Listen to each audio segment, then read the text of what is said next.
Delphine Meillet, vous êtes avocate pénaliste, je le rappelle. Je voudrais juste qu'on réagisse d'abord sur Dominique Besnéard et ses derniers propos là qu'on vient de voir, c'était ce matin sur CNews, quand il critique ses apprenties comédiennes en disant qu'elles se servent beaucoup de ça aujourd'hui pour faire leur pub. Est-ce que c'est pas un risque finalement de toute cette affaire Balance ton port, c'est qu'aujourd'hui des gens se servent, on ne sait pas si c'est le cas bien évidemment dans cette affaire, mais on se dit que ça peut arriver. Oui, bien sûr, ça peut arriver. C'est des situations absolument possibles. Il se trouve que là, Dominique Besnéard le défend. Et c'est compréhensible, c'est un ami à lui. Tout le monde tombe des nues de cette affaire qui prend une dimension extraordinaire et il le défend. Donc la situation actuelle de Depardieu d'être victime d'une jeune comédienne est un classique dans le monde du cinéma, dans le monde du spectacle. Besnéard a dû assister à de nombreuses situations identiques et là, on ne sait pas évidemment quelle est la réalité des faits. Mais néanmoins, c'est un canon classique de ces situations. Et Maître Roland Pérez, ce qui est quand même étonnant, c'est de voir à quelle vitesse, au fond, toutes ces infos sortent, toutes ces plaintes, parce qu'on le dit pour l'instant, c'est une plainte. Tout ça sort dans les médias, jette à la pâture de tout le monde des stars, des personnalités. C'est la société d'aujourd'hui, en fait, il faut s'y faire, il faut s'y résigner, ou il y a des moyens de lutter contre ça de façon juridique ?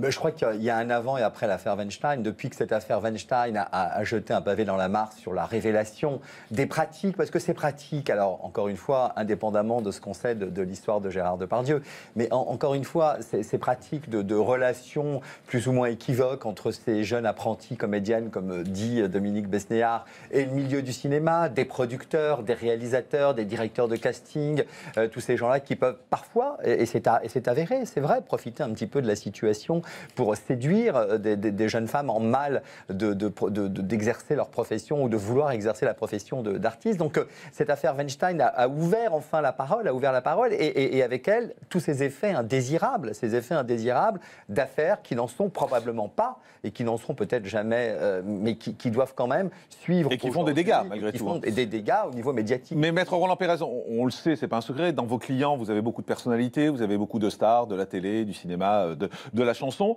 Est-ce qu'aujourd'hui, il y a une crainte finalement vis-à-vis de ce type d'affaires? Est-ce que vous sentez chez eux une peur en se disant, voilà, ça peut arriver à tout le monde? Oui, je pense qu'aujourd'hui, il y a des animateurs de télévision en vue, des producteurs, on craigne aujourd'hui qu'il puisse y avoir une quelconque équivoque. Ils demandent aujourd'hui, moi je le sais, j'y ai assisté, on demande parfois, lorsqu'il y a des rencontres avec de jeunes personnes, on demande à ce qu'il y ait des témoins aujourd'hui, à ce qu'il y ait une équipe, à ce qu'il y ait, pour qu'il ne puisse plus y avoir ce type d'affaires et ce type de révélations qui sont peut-être fondées, mais qui parfois, pour la plupart, ne le sont pas toujours. Maître Delphine Meillet, est-ce que cette forme de parano, entre guillemets, j'ai envie de dire, est-ce que c'est une bonne chose ou est-ce que c'est un mauvais côté de la judiciarisation de toutes ces affaires? Malheureusement, oui. On va dire que c'est un mauvais côté de la vie, puisqu'aujourd'hui, il faut prendre en considération ces dérives possibles et ces mauvaises interprétations, si tant est que ça en soit une.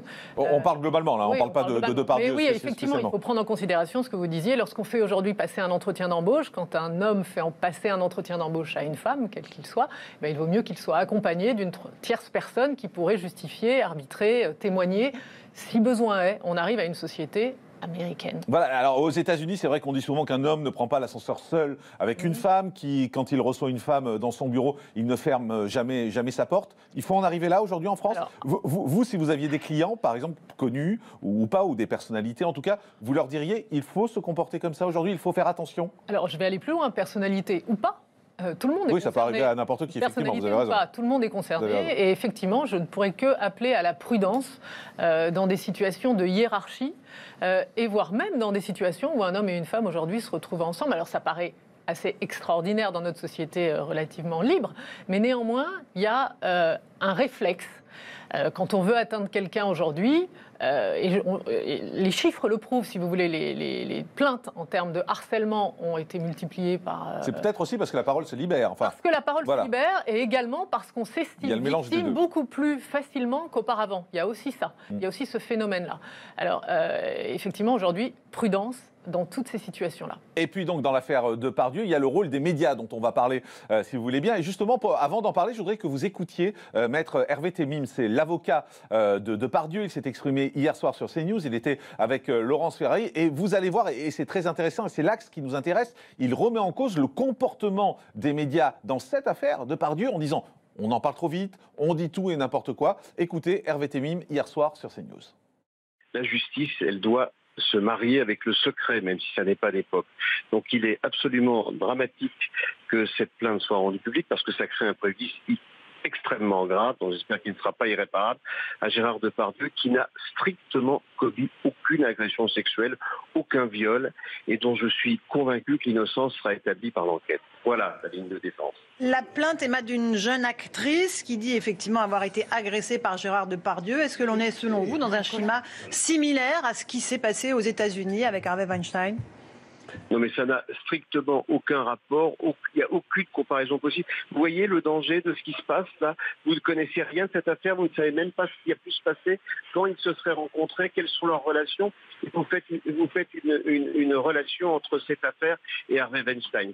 Non, je vous pose la question, Maître Temim, de savoir est-ce que c'est une des conséquences du mouvement qui est né aux États-Unis et qui aujourd'hui touche n'importe qui en France? Je n'en sais rien. Ce que je peux vous dire, c'est que je suis convaincu, et j'ai des éléments pour le penser, de l'innocence totale de Gérard Depardieu, et que dans ces conditions, je pense que très calmement, les médias doivent faire un exercice, un effort de modération, de réserve, de recul. Donc, je comprends le sens de votre question, mais pardonnez-moi, je ne connais pas les ressorts de cette plainte, qui sont probablement complexes, parce que je suis, je vous le dis, absolument convaincu que Gérard Depardieu n'a strictement rien à se reprocher, mais il faut impérativement être prudent et se garder de clouer au pilori quelqu'un qui n'est coupable de rien, et dans un processus judiciaire normal, eh bien, il devrait y avoir du secret,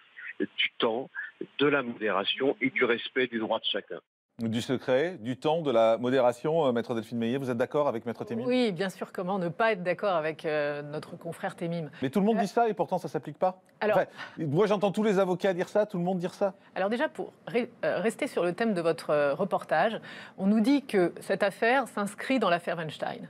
Mais s'il n'y avait pas eu l'affaire Weinstein, on serait aujourd'hui évidemment en train d'en parler parce que tout ce qui touche à Depardieu est extraordinaire. Et tout ce qui touche à Depardieu nous intéresse tous parce que le personnage est tellement sensationnel.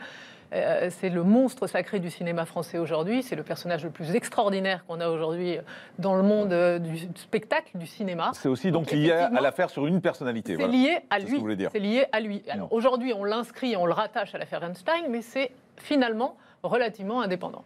Enfin, en même temps, moi je pense que Gérard Depardieu, comme tout justiciable, n'échappe pas au fait que ça peut être aussi un fait divers. Un fait divers, lorsqu'une personne est mise en cause, on ne se gêne pas dans la presse, que ce soit la presse locale ou la presse nationale parfois, eh bien, d'en faire état, avec toutes les précautions, évidemment. La présomption d'innocence doit prévaloir. Vous savez bien qu'elle existe de moins en moins. Mais elle existe de moins en moins. On le voit bien, on le voit bien aujourd'hui. Parce qu'on confond le tribunal médiatique et le vrai tribunal. Oui, mais la réalité, c'est que ces affaires ne devraient même pas être dans la presse, Maître Pérez. La réalité, c'est ça. Alors donc, ça veut dire que toutes les affaires normalement, être dans la presse, mais ça veut dire que vous aujourd'hui, vous annulez totalement les faits divers, vous annulez totalement tout ce qui peut intéresser, évidemment, même la proximité. Donc, je veux dire, Gérard Depardieu, comme toute autre personne, alors évidemment que ça risque d'avoir des conséquences encore plus irrémédiables pour quelqu'un comme Gérard Depardieu, au regard de sa carrière, au regard des films, au regard des spectateurs, au regard de tout cela. Mais encore une fois, il ne peut pas échapper finalement non, mais l'idée, c'est pas qu'il échappe à la justice, mais plutôt à la médiatisation de l'affaire. C'est cette question qu'on se pose. On le voit aujourd'hui, tout fait divers avec cette information en ligne. Vous avez toutes les... Oui, mais souvent, les noms des gens ne sont pas donnés dans les faits divers. Qui intéressent le public. Il s'agit de toutes les affaires qui intéressent le public. Le sujet d'intérêt général, aujourd'hui, prime sur tous les autres. C'est pas un viol dans une commune de 10 000 habitants dont on parlerait localement. On n'en parlerait pas aujourd'hui, on n'en parlerait pas sur toutes les chaînes. J'imagine que sur toutes les chaînes du monde entier, on parle de cette affaire aujourd'hui. Oui, c'est à l'aune de la notoriété. C'est à l'aune de la notoriété de l'auteur ou de la victime. Exactement. Voilà donc ce qu'on pouvait dire ce matin sur cette affaire, sur l'analyse médiatique et non pas sur le fond, parce que le fond on ne le connaît pas. Et c'est à la justice, justement, c'est ce qu'on a répété à plusieurs reprises, c'est à la justice et aux enquêteurs de faire leur travail. Mais on voulait décrypter un peu le fonctionnement médiatique de cette affaire. Merci Maître Delphine Meillet d'avoir été avec nous, Maître Roland Pérez également, et Simon Marty.